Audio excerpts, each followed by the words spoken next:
Fatou Janembai reports. Have indicated that the projected increase in greenhouse gas emissions into the atmosphere in the 21st century will have detrimental and destructive effects on human and economic activities. It is for this reason and others that the Gambia produced and validated the low-emission climate resilient development strategy.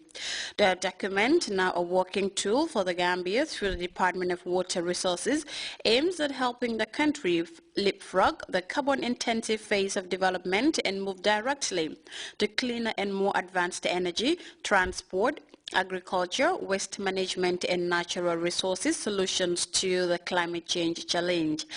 It is not too late to hold warming near 2 degrees centigrade and build resilience to temperatures and other climate impacts that are expected to still pose significant risks to agriculture, water resources, coastal infrastructure and human health. Adaptive measures such as building sea dikes, constructing climate-proof water infrastructure, developing early warning systems for small-scale farmers. The paper calls for the formation of a new era of a harmonious relationship between the economic, social and long-term sustainability that shifts from a brown, contaminative and inefficient economy to a green one. That is largely driven by a government policy package that promises to create new markets ranging from organic agriculture to sustainable forestry and technological advancement that takes into account environmental concerns. Vesla Moore was the consultant hired to do the job. His presentation further reveals what the document encompasses, looking at the different sectors of the economy. Almami Kamara is the second analyst, energy and environment at UNDP, which is the funding body. Mitigating and adapting to climate change is entirely compatible with pursuing development. Our experience at UNDP working on these issues over the past 2 decades indicates that the right mix of policies, skills, incentives, and influence can influence behavior and encourage investment in climate-friendly businesses and activities. The Gambia is a least developed country, vulnerable to the impacts of climate change that we are not responsible for, but nonetheless, as a party and a member of the global community, we don't want to go through the mistakes of the developed countries. Low-emission climate-resilient development is said to be gaining momentum globally as a new low-carbon route to development. The Gambia is thus looking forward to achieving the environment-related Millennium Goal by eliminating conflict between economic growth and environmental sustainability through policies that provide appropriate incentives capable of aligning economic, environmental and social goals.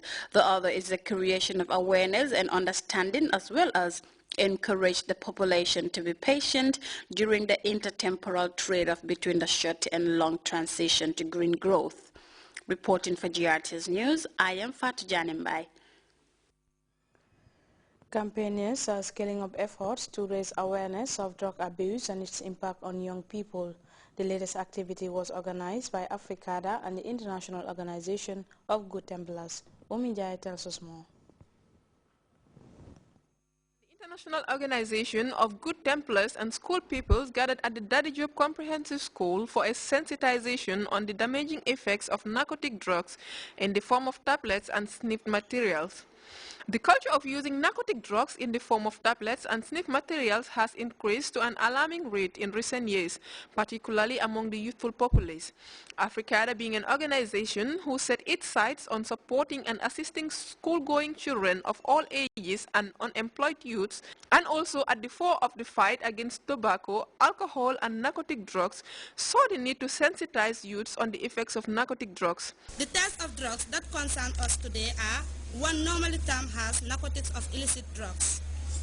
As stimulants, these drugs elevate mood, heighten alertness, increase energy and feelings of well-being.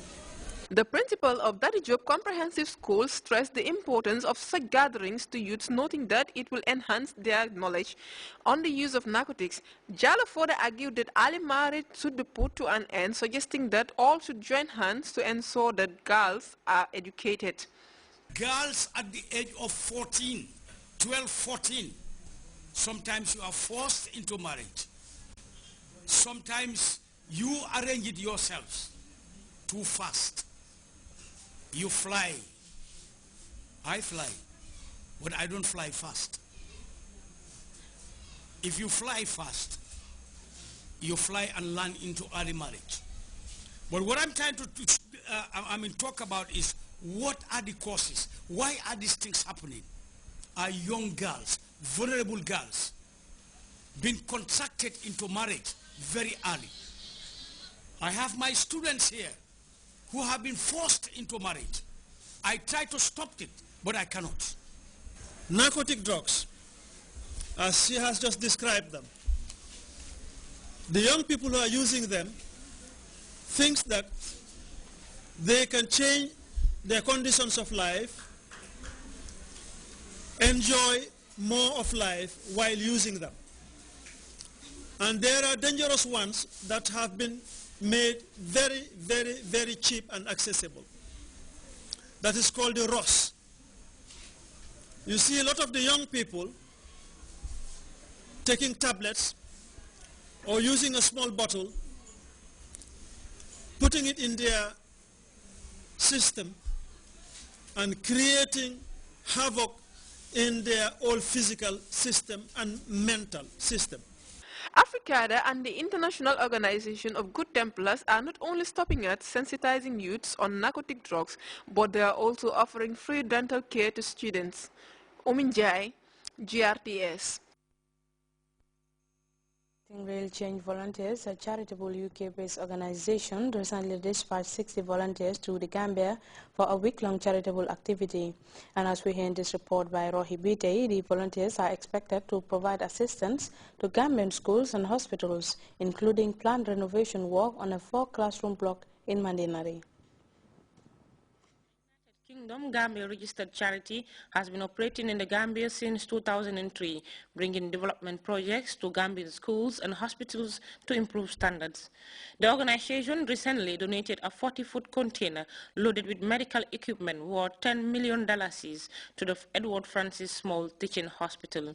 The organization is a group of 60 students from the Queen Ettenborgas College from the United Kingdom who first visited the country in 2003 on a tour as students. The visit saw the need to give assistance to both health facilities and schools in the country. The founder of the organization went down memory lane to catalog the developments made since the inception of the organization. Over the years, we have run projects at Bakau Lower Basic School, renovating and refurbishing classroom blocks, building poultry for the school garden, a lot of projects which worth over $2,500,000. And Mandinaring Lower Basic School also, we have completed several projects there. The most recent one was the dining hall, which the school approached us for help.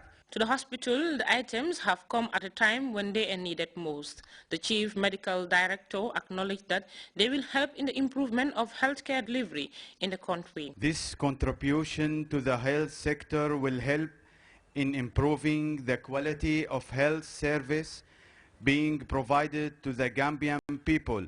And personally, I am very happy and pleased for this great donation because it's help and support my honest aspiration for this hospital development. The organization comprising these young volunteers seeks to improve the education and health sectors in the country. Although they are young, between the ages of 16 to 15, but these people are the best volunteers so far. Why do I say that? Because of the projects that they have embarked on. They do massive fundraisings, and when they come with all their funds, change their money, go to the shops themselves, buy the materials that the Gambians need. that our public schools need and that which the hospitals need to bring those materials for the Gambians. The donors, Lauren Waite Ward and Alex Rolls, speaking on behalf of the organization, explained that the items were secured through the support of the whole group out of their love for humanity. The philanthropies are hoping to continue their support to the people